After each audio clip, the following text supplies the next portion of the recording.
கர்த்தருடைய பரிசுத்த நாமம் மகிமைப்படுவதாக. பிரியமானவர்களே, நம்முடைய ஆண்டவராகிய இயேசு கிறிஸ்துவின் நாமத்தில் உங்களை அன்போடு வாழ்த்துகிறேன். அருமையான இந்த இரட்சணிய சத்தம் நிகழ்ச்சியின் மூலமாய் இன்றைக்கும் சில நிமிடம் ஆண்டவருடைய வார்த்தைகளை நாம் தியானித்து கர்த்தருடைய சன்னிதானத்தை நோக்கி நாம் ஜெபிப்போம். அப்போஸ்தலர் நடபடிகள் 4ஆம் அதிகாரம் 31வது வசனம்.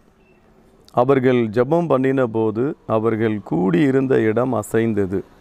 அவர்கள் எல்லாரும் பரிசுத்த ஆவியினால் நிரப்பப்பட்டு தேவ வசனத்தை தைரியமாய் சொன்னார்கள்.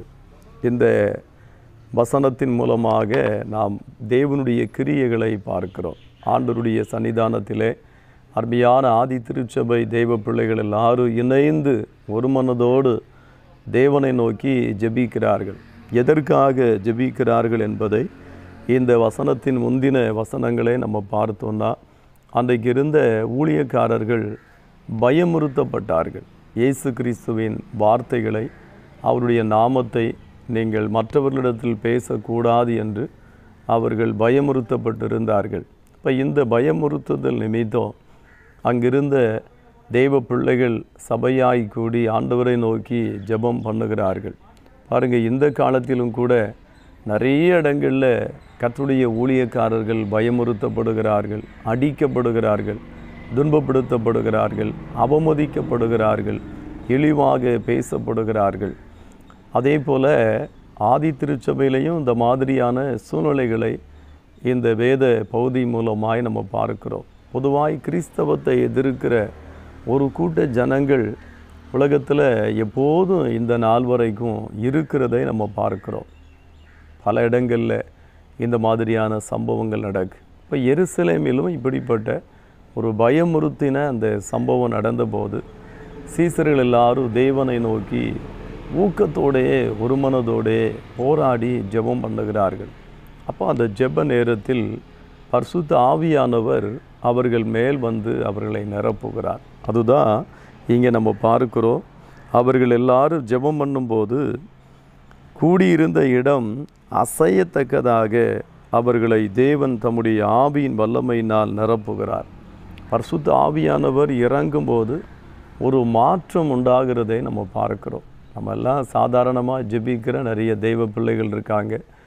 அந்த பரிசுத்த ஆவியானவருடைய வல்லமையை பெறாத நிறைய விசுவாசிகள் கூட இருக்கிறாங்க. இயேசு கிறிஸ்துவை விசுவாசிப்பார்கள், பரிசுத்த ஆவியினுடைய நிறைவை பெறாதிருப்பார்கள். ஆனால் இங்கே கர்த்தருடைய வார்த்தை சொல்லுகிறது, அவர்கள் எல்லாரும் பரிசுத்த ஆவியினால் நிரப்பப்பட்டு தொடர்ந்து அவங்க செய்த ஒரு மகிமையான காரியம் என்ன அப்படின்னா, தேவ வசனத்தை தைரியமாய் சொன்னார்கள். இப்போது தேவனுடைய வசனம், தேவனுடைய வார்த்தை, இந்த முழு வேதாகமங்களில் தேவனுடைய வசனங்களை நம்ம பார்க்கிறோம். இந்த தேவனுடைய வசனங்கள் தான் இன்றைக்கு இந்த முழு உலகத்திலும் இருக்கிற ஜனங்களுக்கு சொல்லப்படணும்.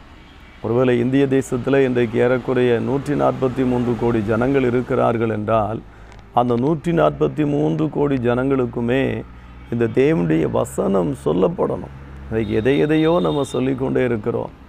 நிறைய ஜனங்கள் கூட நிறைய காரியங்களை சொல்லிகிட்டே இருக்கிறாங்க. ஆனால் சீசர்கள் அப்படின்னா, ஊழியக்காரர்கள் அப்படின்னா, திருச்சபை விசுவாச ஜனங்கள் அப்படின்னா, அவங்க செய்ய வேண்டிய காரியம் என்ன?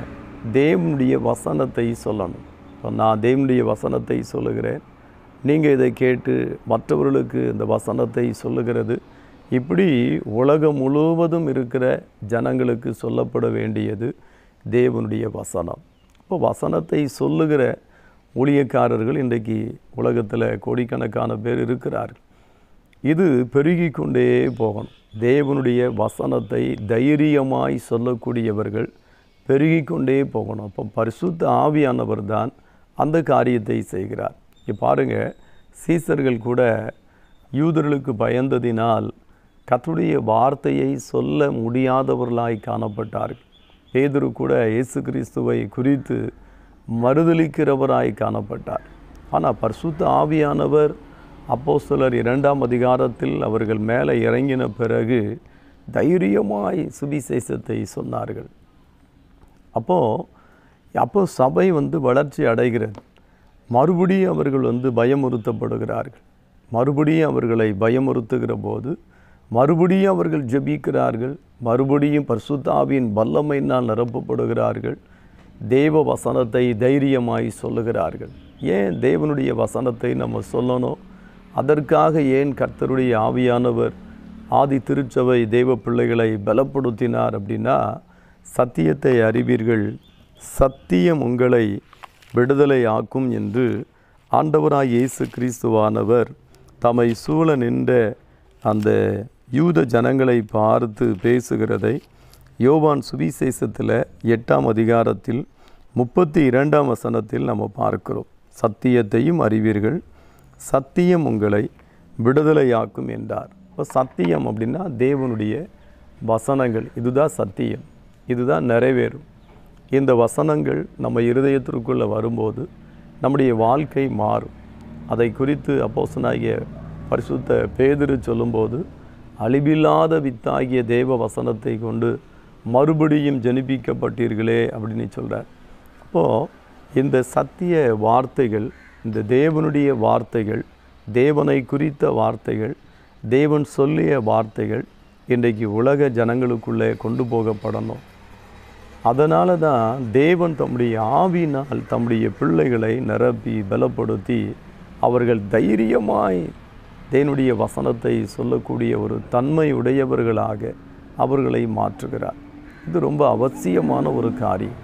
பரிசுத்த ஆவியானவரால் நிரப்பப்பட்டு தேவ வசனத்தை தைரியமாய் சொல்லக்கூடிய அப்படிப்பட்ட ஒரு அனுபவம் இன்றைக்கு இருக்கிறதான திருச்சபை தேவ பிள்ளைகளுக்கு தேவை. நம்ம இன்றைக்கு உலகத்தில் எப்படி இருக்கிறோம், நம்ம என்னெல்லாம் பேசுகிறோம் அப்படிங்கிறது நம்ம எல்லாருக்கும் தெரியும். ஆகவே இந்த வசனத்தின்படி நம்ம கொஞ்சம் உணர்வடைந்து தேவனுடைய ஆவினால் பலனடைந்து தேவனுடைய வசனத்தை தைரியமாய் சொல்லுகிறவர்களாய் நம்ம மாறி அநேகர் விடுவிக்கப்படுவதற்கு ஏதுவான காரியமாகிய இந்த அற்புதமான காரியத்தை நம்ம செய்யணும். தேவனுடைய வசனத்தை சொல்லுகிறது உண்மையிலேயே ஒரு அற்புதமான காரியம், ஒரு அற்புதமான காரியம். அந்த மாதிரி கர்த்தர் நம்மை பலப்படுத்தி அற்புதமாய் நம்மை வழிநடத்துவார். ஜெபிப்போமா? பரிசுத்தமான எங்கள் அன்பின் கர்த்தாவே, சத்தியத்தை நாங்கள் சொல்லத்தக்கதாக எங்களை பரிசுத்த ஆவியினால் பலப்படுத்துகிற தேவாதி தேவனே, தர்மையான வார்த்தைகளை கேட்கிற உம்முடைய பிள்ளைகள் உணர்ந்து கொண்டு கர்த்தாவே தாங்கள் செய்ய வேண்டிய காரியங்களை செய்ய நீர் அவர்களை பலப்படுத்தி ஆசீர்வதியும். இயேசு கிறிஸ்துவின் நாமத்தில் வேண்டுகிறேன் பிதாவே, ஆமேன்.